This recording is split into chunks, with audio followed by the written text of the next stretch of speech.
Então, como você destaca a diferença, né?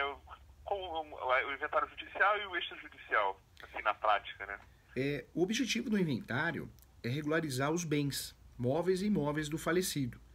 Quando alguém falece, os herdeiros recebem de forma automática o Código Civil, né? O Código Civil ele diz isso, que nós recebemos de forma automática esses direitos.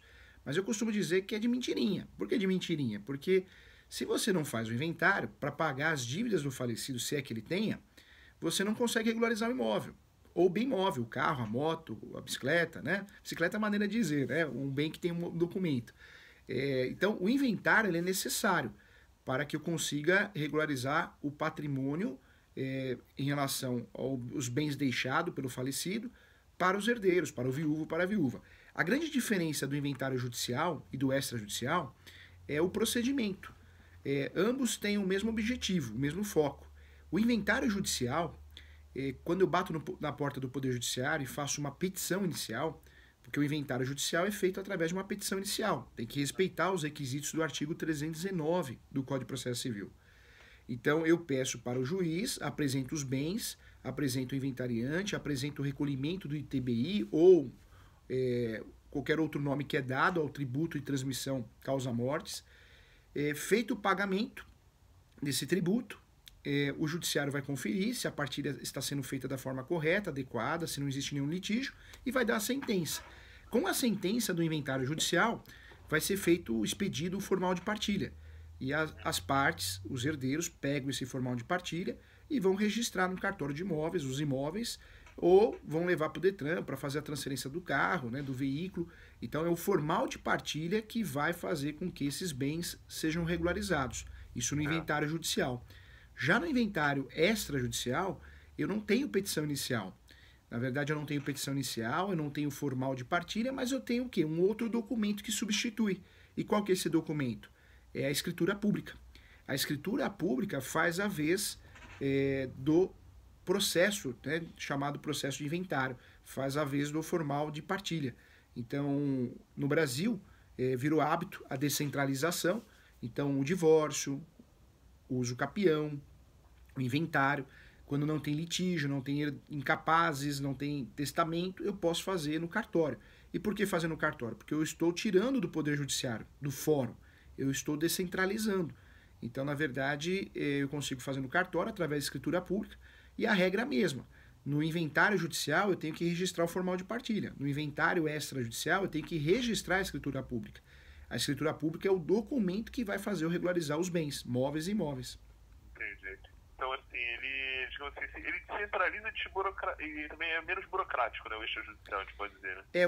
O inventário extrajudicial, assim como acontece no divórcio, no uso capião, pelo fato de ser menos burocrático, ele é mais rápido, mais célere, né? Então, muitas vezes, enquanto um uso capião ou uma ação de inventário dura 3 anos, 4 anos, 2 anos, no cartório, às vezes, você consegue resolver em 6 meses. Consegue resolver em 60 dias, eu já fiz isso aqui no escritório. Então, você consegue resolver de forma muito mais rápida.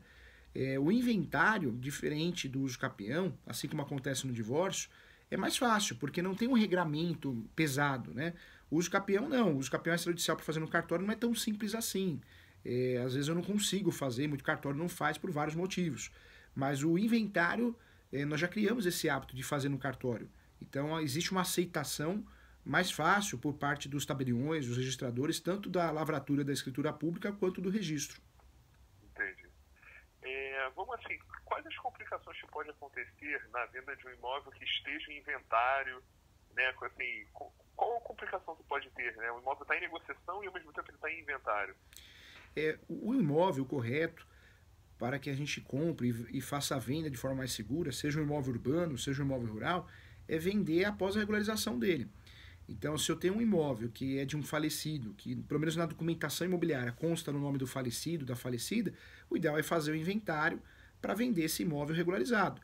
Então, quem vai vender esse imóvel? A viúva, os herdeiros, mas eles deixam de ser herdeiros e passam a ser proprietários ou coproprietários. Quando eu vendo um imóvel irregular, eu estou correndo risco, né? Risco inclusive de reclamação, depois a parte falar que talvez eu tentei fazer uma venda com base numa fraude, algo nesse sentido. Como que eu faço para vender um imóvel objeto de direitos hereditários se eu não quero fazer o inventário? Existem duas formas, dois caminhos. É muito comum fazer o compromisso de compra e venda. Então eu faço compromisso de compra e venda com você, eu pago o sinal até 50%, a hora que você fizer o inventário, você vai passar para o seu nome, para o nome dos herdeiros, do viúvo e da viúva, você vai me avisar e vai conseguir, todo mundo vai conseguir assinar uma escritura pública para transmitir para mim, que sou o comprador. Então seria a primeira forma de vender um imóvel sem fazer inventário. E a segunda forma de fazer essa compra e venda, essa transação, esse negócio imobiliário, é através da cessão de direitos hereditários. É uma escritura pública de cessão de direitos hereditários, eu sou o comprador, eu compro de você, que tem direitos hereditários, que é o herdeiro, viúvo, viúva, e aí o que eu faço? Eu mesmo me habilito ao inventário, se tiver em andamento judicial, ou eu mesmo faço o inventário. Então existe uma forma de vender sem fazer o inventário, ou é através do compromisso de compra e venda, ou da cessão de direitos hereditários. Mas a orientação mais adequada é que os herdeiros, o viúvo e a viúva, façam esse inventário e venda já regularizado, porque quando nós vendemos um imóvel irregular, através de cessão de direitos hereditários ou cessão de direitos possessórios, nós perdemos muito em relação ao valor de mercado, né?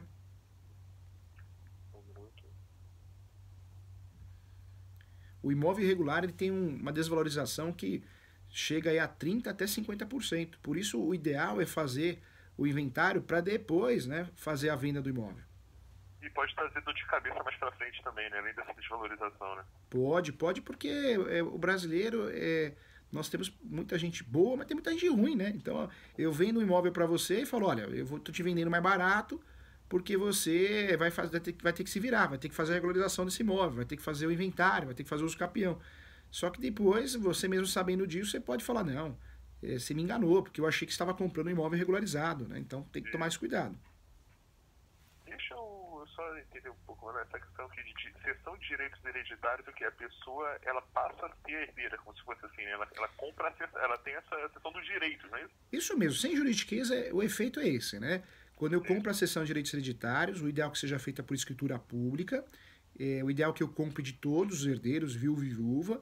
Se eu não comprar de todo mundo, o ideal é que eu tenha a anuência de todos, viúvo, viúva e herdeiros, para não dar problema, para que não seja declarada nula.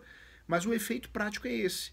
Na verdade, o grande efeito é que eu consigo virar como se fosse um herdeiro, ser parte legítima para fazer o inventário, tanto judicial como extrajudicial. É uma alternativa boa, né? É. Uma alternativa boa. Para acelerar também esse processo. Deixa aqui. Como assim, por exemplo, vamos tentar detalhar para o corretor, como é que ele consegue ver se esse imóvel, por exemplo, está em inventário, né? Quais os cuidados que o corretor que está lidando ali com uma negociação ele tem que ter? O corretor de imóveis ou qualquer pessoa, né? Sempre numa transação imobiliária, um negócio imobiliário, na compra e venda de um imóvel, o básico do básico, né? Para fugir de qualquer golpe, fraude, confusão, é praticar o due diligence. O que é o due diligence? É uma auditoria. É uma auditoria e isso, quando tem um corretor no meio do negócio imobiliário, da transação, corretor, advogado, tem que praticar, porque senão essa responsabilidade vai cair para cima do corretor de imóveis, né, da imobiliária. Então, o que o corretor tem que fazer? O corretor, a imobiliária, quando presta um serviço de consultoria, né, um serviço de corretagem, antes de dar o aval à transação imobiliária, de dar o ok, sempre praticar o due diligence, que nada mais é que uma auditoria, através da certidão de propriedade atualizada, através também de certidões negativas de IPTU, ITR, através também de certidões trabalhistas, de ações trabalhistas e execução trabalhistas, através de certidões de protesto, através de certidão de distribuidor civil da esfera estadual e federal, através da certidão de distribuidor criminal da esfera estadual e federal. Esse conjunto de certidões é o que vai proteger tanto o comprador como o vendedor e inclusive o corretor de imóveis e a imobiliária.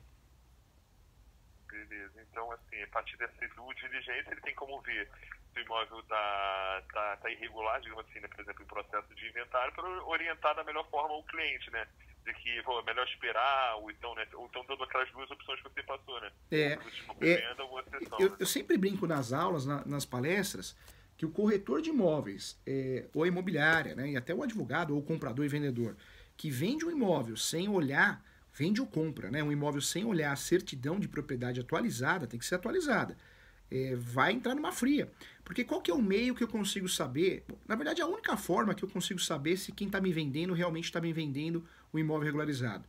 O nome desse vendedor ou desses vendedores tem que aparecer na matrícula do imóvel. Quando na matrícula do imóvel não aparece o nome do vendedor, tem algo errado. E esse algo errado é que ele não tem o registro, ele não tem a propriedade. Por que ele não tem a propriedade? Porque ou ele está vendendo a posse, porque ele comprou a posse de alguém, ou ele está vendendo a cessão de direitos hereditários, porque ele recebeu de herança.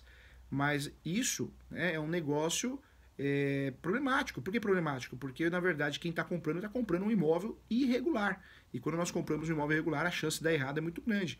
E mesmo que não dê errado, depois eu vou ter que gastar dinheiro para regularizar. Entendi.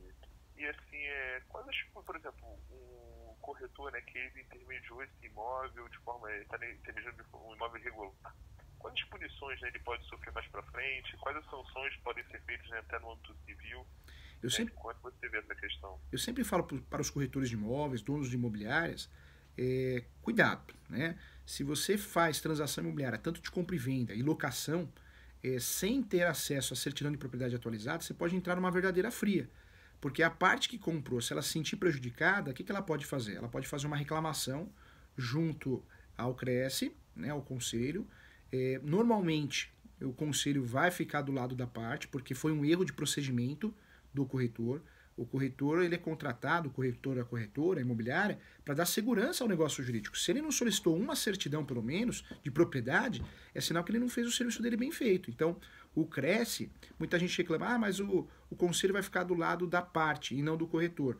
Mas o CRES está aqui para fiscalizar o corretor, a corretora, porque o CRES, o que ele quer? Ele quer bons profissionais.